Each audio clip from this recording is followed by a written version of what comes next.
This is Opposite Attraction, Season 4, Episode 10. A salute to all nations, but mostly Florida.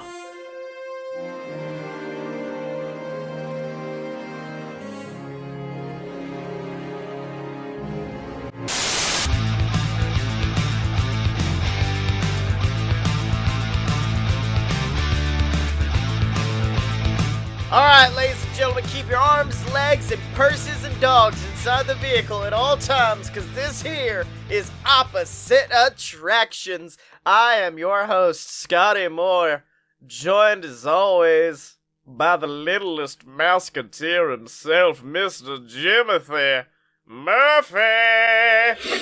I think somebody stole my purse. Yep. You should have kept And my little dog. Should have kept that in the vehicle at all times, Holmes. Son of a gun. So let's just get straight into Disney news, because the other day one of my friends, shit, I can't remember his name, but he was part of the great Epcot drunk run that happened, which I don't know if we've talked about on the show. He tweeted out that they're going to do the new Epcot replacement show, and it is Epcot Forever. And it's gonna be nothing but classic Epcot tunes, to which I replied, so what you're saying is it's gonna be 20 minutes of fucking Journey into Imagination with Bob Iger in the center with a sparkler, just like fuck all of you. I don't appreciate that, because there are some really good old Epcot songs. See, that's the thing, the history of Epcot is something I want to get into, but I can't. I don't remember the name of the Horizons song off the top of my head. Yeah. But Tomorrow's Child from Spaceship Earth back in the 80s, that was an awesome little song. Yeah.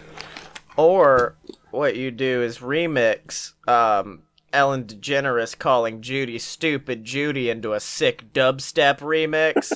And that's what it's gonna be. Stupid Judy. And then that's when, the cool fireworks happen, as opposed to the normal fireworks. So, I guess the Horizon song was called New Horizons. Well, that's creative. I thought there was another... I could have swore there was another song, but apparently that's it. Yeah.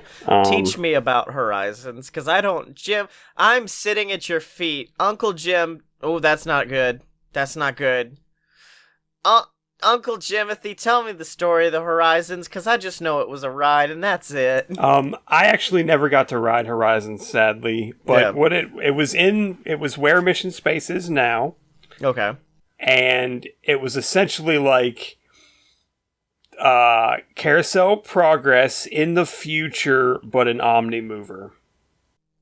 That fucking sounds dope as hell. Why is that so instead of being a theater in the round, it was essentially like the future, but you're in this little car and you go through, and it's literally kind of like A Great Big Beautiful Tomorrow. It's like, here's how people would live, in space. And wait, so you're saying it's like those old school Looney Tunes cartoons where there'd be like, this is the kitchen of the future.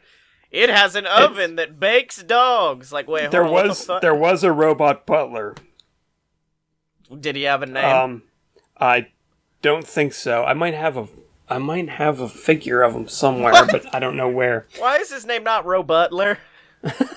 I don't think he had a name, but the thing that was creative about it was that at the end you got to choose how you went back to Earth or whatever. And you got to choose where you landed or something, or where you visited, and it was underwater or what are the other two? I think there was an orange grove you could fly over or something, and it actually smelled like oranges. So there was that whole thing from Soarin'. But it was like a video screen, it'd show you a little video thing how Spaceship Earth does now, I think. Yeah. Because apparently the models they used for it were in an airplane hangar in Southern California, and they were the size of a football field, and they just got a camera crane and flew over it. And that was sick. how they made the scenes. But there was three of them. There was underwater, and I think there was a farming one, and then I don't remember what the third one was. I just want to say, this ride sounds amazing, but you gotta learn how to make your pitches better, because you started it with, it's like Carousel of Progress. I'm like, I'm good, actually. It was considered the sequel of Carousel of Progress. Okay. When it was made. But it pretty much died because I guess it had that Journey into Imagination problem where, like, in 1982, 83, it was the shit, but by the time, like, 93 or 4 rolled around, people just did not care at all. The Disney Quest problem. Yes, we all know. Yeah, no, I want to ride Disney Quest failed because they just were like, you're not really making a lot of money. You're making some money. You're not making a lot of money, so screw you. We're not going to give you any more. That was their problem. You're also not repairing any of your games, and you could have the worst game of fucking Mighty Ducks hockey you could ever play, because only one person wins because his thing is broken. No, all you gotta do is go to the bottom. All you had to do was go to the bottom left of the board, and you pretty much could run the table. Yeah, no, none of us were able to control what was happening, Jim Murphy. We just kind of moved around, and at one point I looked, and I had like 10,000 points versus everyone else having like 2, and I'm like, oh, I picked the right one then, I guess. But now, going back to Horizons, you're talking about, like, this is the future. I want this, but held by Tim Allen. Or specifically Tim the Toolman Taylor, and it'll be like the episodes of Tool Time, where they're showing the man's kitchen and then the man's garage, and then this is just this. Welcome to the man's future. It's not Horizons, it's Himizons. It's Himizons. And like just nothing but naked women and Tim Allen going her her her her. Oh, so Jim Murphy, this is a podcast. So I've been told, where we build our own theme park. It is a comedy design podcast. No one said it could be done, but we fucking did it. And this season, as I've had to say almost 10 times now, we're rocking in the free world with an American-themed theme park. All of our rides are based off of states, and this time I gave us a doozy. My favorite state, to be honest. And that is, of course, the state of Florida. If you're right, please tell me your ride's just entirely based around Florida. And you're like, I misunderstood the prompt. I'm sorry. No, I'm sorry. It's a drop ride. Mine is worse. It's a drop ride set to get low. And you're like, you should have got low. Fuck! No, everything in my ride is sort of like all of your rides in that they're all shaped similarly like male genitalia. Okay, fair point. That was last season, Jim, to be fair. But I will start off with mine, and mine, I honestly think you'll be really into, because I kind of stole your board game idea and turned it into a ride. And for once, the outside show building, you walk up, and would you like to guess what it looks like? Spaceship Earth? No. Oh, God, yes. Never mind. It's Spaceship Earth. No, I was just saying because everything I've made this season has an entrance into a bar, but this one's not. I forgot. Instead, this one looks like a magnificent arch overstretching the whole Florida area, welcoming you, beckoning you into the Disney World. We have to be very careful on how we say the name of the Disney World, because we could get sued very quickly. Spelling on that, please. DISNA-whirl. And I know what you're thinking, but I assumed. There is no whirl in the ride.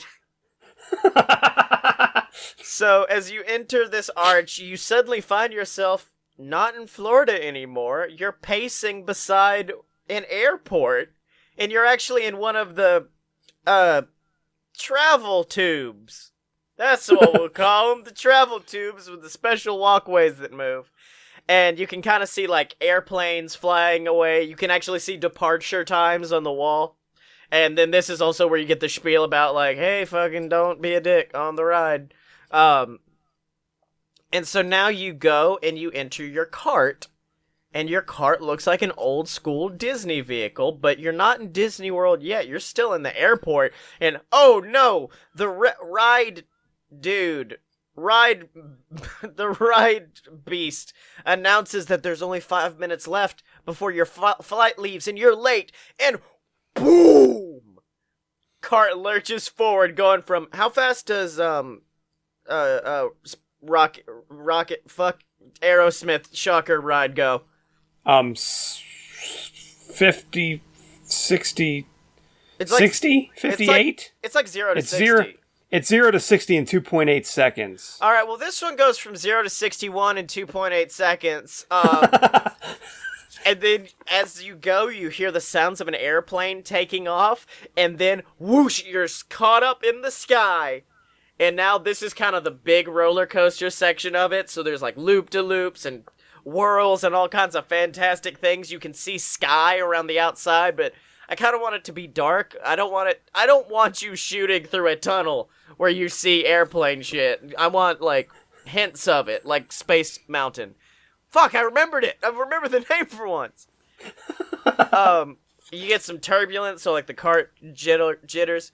And then finally, you get set down in front of the gates of Disney World. The great theme park. All your kids, you hear the children excitedly laughing, getting ready. You hear it behind you, so it's almost like there is the spirit of a dead child in the ride with you. Oh no.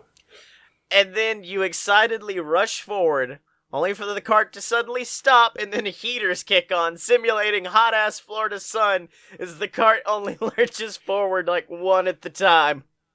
And that's it. Although, if you do get a fast pass, you get to skip this entire section. Okay. And then you actually see, like, you know in Pirates of the Caribbean, if it gets too cramped up, you can stop and just watch people in front of you drop and scream. That's what happens. Massive drop, huge incline, and whoosh! And then suddenly, you are transported into a magnificent boat ride where Ugandan children are singing to you about Earth or some shit. It doesn't really matter.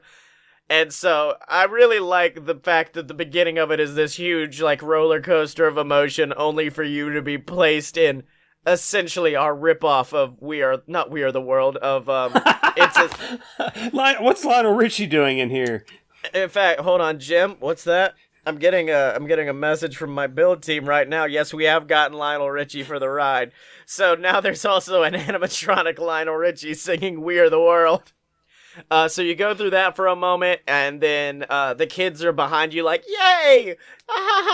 The ghost child. And then you go into a world of pirates, and you see cannons, and the kids they're a little bit spooked, but they're still laughing, they're still happy. And then suddenly, you're transported into the scary hotel place. But the ghosts are alive, at which point from the back of your cart, the ghost child emerges, and you're forced. Oh, no. Now the cart rockets forward. You're back into that high-stakes roller coaster. And then that's when the kid's back in there, has been retreated back into the cart, and goes, "That was scary. That was so scary." But in front of you, you see the ride you've wanted to ride all along. Good old Space Hill. The Space Hill is coming closer and closer, but then suddenly Ghost Child begins crying and says, "I want to go home!" And then the cart takes a sad right, taking you away from Space Hill, and you're forced to go back to a hotel, which is actually the gift shop portion of the ride, and an actual hotel in the theme park.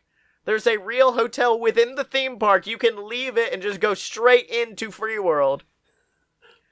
And you can also buy merch for the ride, like Mikey Moose ears, numerous pieces of crappy quiche that, like, cost way too much. And also, surprisingly enough, the hotel is the most expensive one you've ever seen on planet fucking Earth, measuring in at about $10,000 a night. And that is the Disney World. Do you get to see Star Wars in there? Because that might be... No, there is no Star Wars. That's it. It's literally just a shitty hotel that you paid $10,000 for so you could stay in the theme park. But yeah, that's the Disney World. I'm not gonna lie, I had the idea of, like, why not just simulate an entire vacation? And then I was like, okay, Airplane, that could be stressful. You get to the parks, you wait in the hot sun, and then after that I was like, ah, fuck it, I got nothing. That's how much Disney's gotten into my skull, is that I'm just like, nah, man. Airplanes might be stressful, the heat might be stressful, but Disney World's never stressful. Actually, hold on. I want to change. The Ghost Child doesn't come out of the cart. Instead, a terrifying animatronic Mikey Moose comes out and chases your cart down. Ride's closed. Guard out front should have told you. So that's mine, Jim. Where did you go? I'm mad. I didn't embrace... I really was expecting you to go to the Florida Man. Yeah, I thought about Florida Man. I was gonna bring up Florida Man, but then I was like, I feel like every ride I made last season was all a Florida Man ride. Because I sort of went in a similar direction as you did. Oh, okay.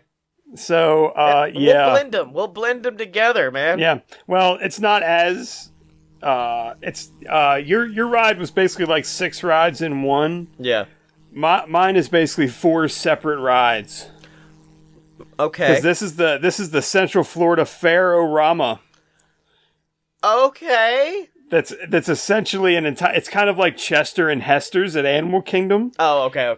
Where it's sort of like kitschy knockoff carnival rides that sort of pay homage to Disney rides, except in this case there are 4 rides. 2 of them are loosely based on Universal properties, and 2 of them are very, very loosely based on Disney properties, but it is literally a carnival. Wait, okay, so it's like what did you call it? Chester's... You know Chester and Hester's Dino-Rama at Animal Kingdom? Okay, I call it Dino-Rama. I've never called it Chester and Hester. Chester and Hester, the owners and proprietors of Dino-Rama. So it is literally a tiny theme park you're walking into inside the massive theme park. Yeah, so first is Robot Attack. Okay. Which is that, you know, in the Transformers ride, how like you're going along and then you stop and you kind of lift up when you go to the second floor, and it's like Optimus is standing there and you go up. Oh yeah. It's essentially that, but it's just a Ferris wheel with giant robots on the outside of it that kind of sort of look like Optimus Prime and Megatron, but not enough where we would get sued. Wait, so you're saying like the bottom half of the Ferris wheel you can see, but then it just goes up into this weird show building where Optimus Prime is waiting on you? No, there's literally just a Ferris wheel with 2 giant fake robots standing outside of it that you can see from the ground. Okay. Also, can I just say, I'm gonna let you finish, but much like Dino-Rama is complete and utter bullshit because you actually have to pay money to do stuff there, unlike anywhere else in a Disney park, can we charge people for fast passes to get on only these 4 rides? That is an idea. I was going to do the same thing you did, whereas the gift shop would basically have very, very, very high-priced crap. Yep. The second attraction is called Mad Fast, and instead of being a bus through a bad rock hologram, it is just bumper cars. Okay. And there's like a cardboard cutout of Dwayne "The Rock" Johnson and the Scorpion King, like just posted up somewhere. The third is, if you've ever seen a Helter Skelter attraction before, which they're not super popular in the US, but it's essentially just like a playground slide that's like around the outside of a lighthouse-shaped building. Okay, now I know what you're talking about. So it's that's called the Scare Spire. It's basically our Tower of Terror, where you just walk up the inside of it, then you ride down a slide instead of dropping. That one might be my favorite so far. One's really good. The big show-stopping thing is the Zippity Dino Falls, which is literally, imagine if Splash Mountain, instead of having cartoon animal characters, was cartoony dinosaurs from Jurassic Park. And that's it. That's literally all it is. And they sing, and they basically do the entire story of Splash Mountain, but it's Chris Pratt and some dinosaurs. Okay. I like it. That are all cartoony. I like it, but it's messing with my OCD that there's only 4. So here's my 5th edition. Well, I was trying to think if I could put SeaWorld in anywhere. No. But no. I can't do a petting zoo because Disney already did that. So it's not... No, Jim, in the middle of this bitch is going to be a golf ball. A big golf ball. and you walk inside, and it's a fucking TV, and that's it, and then you just leave. No, it's a TV playing episodes of Bill Nye the Science Guy, and you can just kind of chill if you want, or you can leave. We could do no. It's literally an actual golf ball, like it has dimples. Yeah, no, it's gonna look like a golf ball from the outside, and you walk in, and you can just chill with Bill Nye for a few, and then leave. I'm trying to figure out a way we could put a carousel in there. Like, Carousel of Progress is the first thing that comes to mind. I just don't know how we would do it. Well, they've been I thought about the carousel because that is kind of that was my original idea for the dinosaurs, was literally just do a carousel where all the horses were dinosaurs, but that's probably a real thing. That's absolutely a real thing. I'm surprised that's not at Dinorama. Well, they have the Triceratops spin or whatever the heck that thing's called. Yeah, that's basically it's Dumbo with Triceratopses that can somehow fly. I'm sure there's another ride that actually, no, Fast and the Furious Supercharged, I did have a 180 on because I now love it because it's so bad. I have not had a 180 on a section of a park as hard as I did with Dinorama. Because the first time we went to Animal Kingdom, it was hot. I didn't ride at the time roller coasters, so I didn't want to ride literally anything in the park. And then finally I come across Dinorama and I'm like, this is perfect. It's an old shitty carnival and this is everything I love. And then a few months later, I actually rode that garbage ass time travel. Primeval Whirl. Yes, Primeval Whirl. No, the garbage Dookie ride where you get your spine broken in half. And that was the point where I was like, actually, I don't like this section of the park anymore. It's terrible. It is a really bad part of that park. It fits in a little with the theme, but just change the theme, really. It doesn't fit though. 'Cause yes, it does. Wait, hold on. Are you talking about because it's dinosaurs in the dinosaurs? The theme of Dinoland is that they discovered dinosaur bones, and the Institute was built up around that. But then, it's a tourist attraction, so Chester and Hester came to capitalize on the tourists coming to the archaeological site. Okay, yeah, kinda. That's why there's a Restaurantosaurus, and it's hastily tacked onto the end of the sign that says restaurant. Yeah. Well, no, with me, it's just imagining the, I guess, fifth day dad who didn't know what Disney World was, walking through and being like, oh, this is cool. You just kind of walk through this jungle area and there's an old prehistoric dinosaur ride and what the fuck is this? That's the bad part of it, yes. Yes, it is very much a sore and it's thumb. Walled off. That's the weird part is that there's a fence around it. That's right.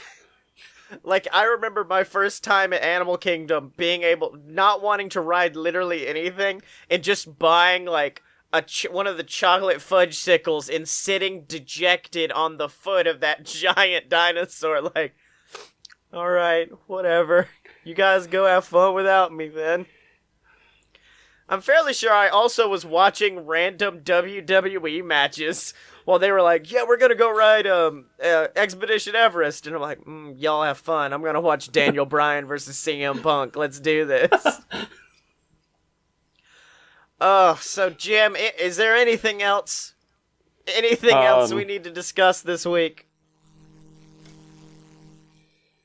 Not really, although the fact that you put a hotel in the park makes me wonder what we're going to do for a challenge later, because I had that on the books as a potential later challenge for the season. Let's put in... Well, I also felt I just wanted to throw in a hotel because fuck it. That's... Jim, half of my rides literally at some point just come to me going, fuck it, and then something happens. But yeah, just replace it with Oregon or some shit. It doesn't matter. And yes, I said that entirely because I want to make a Gravity Falls ride. That's actually okay. Because I was kind of waffling between two different things for the challenge for next week. Yeah. They were both sort of the same, but very, very different. So I think we can go with... and I don't know if this technically counts as a state, but I kind of want to do DC. Oh, shit. Wait, just say Washington, and we can pick. Well, yeah, but see, if you want to do Oregon later... Oh, yeah, and Washington then... is basically worse Oregon. That's how they pronounce it up there. That's what the W... Yeah.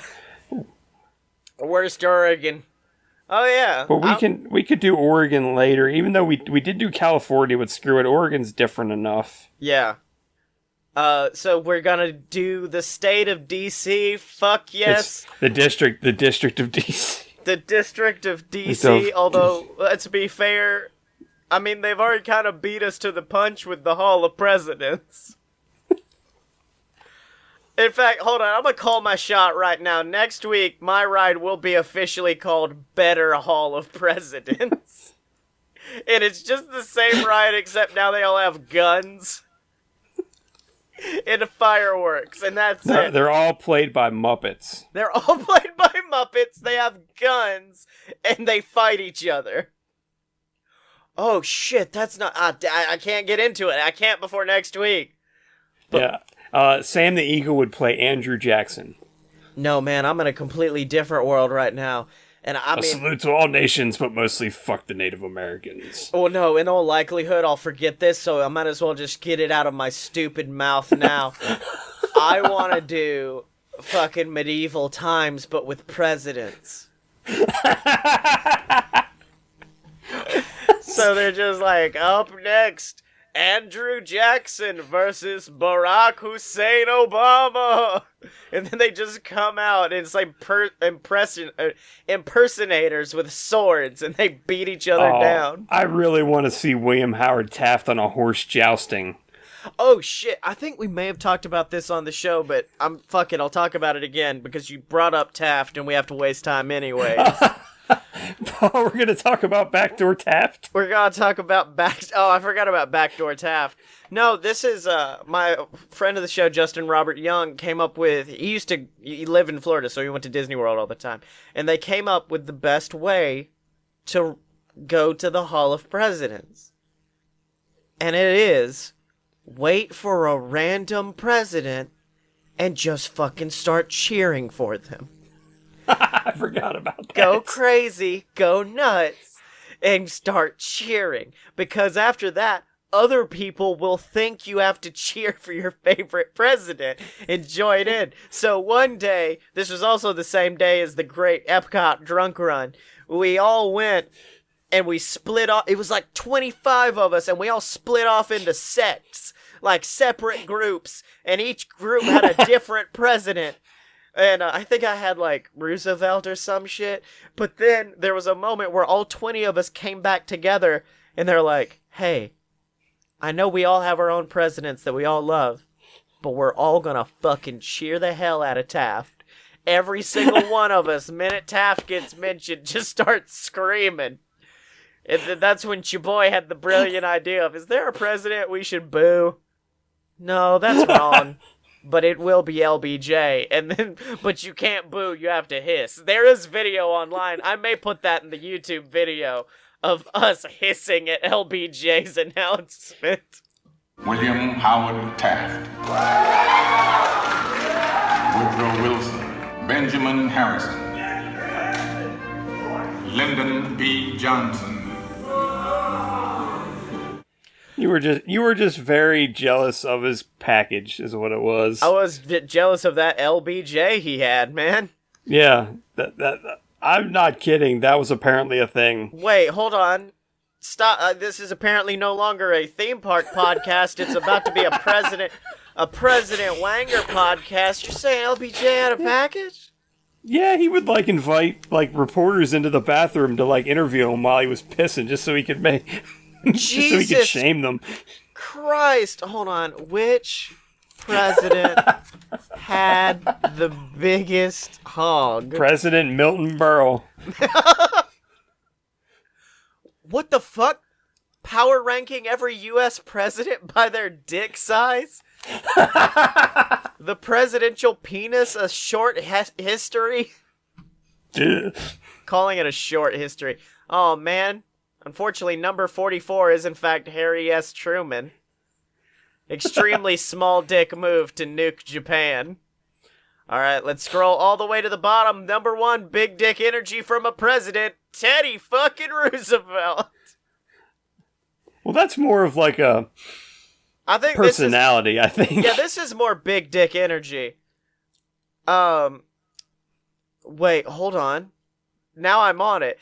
You can make the case that having a big dick is like having class. If you have to tell everyone you have it, you probably don't. But in LBJ's case, I think he talked incessantly about his schlong because it really was the length of his forearm. Yeah.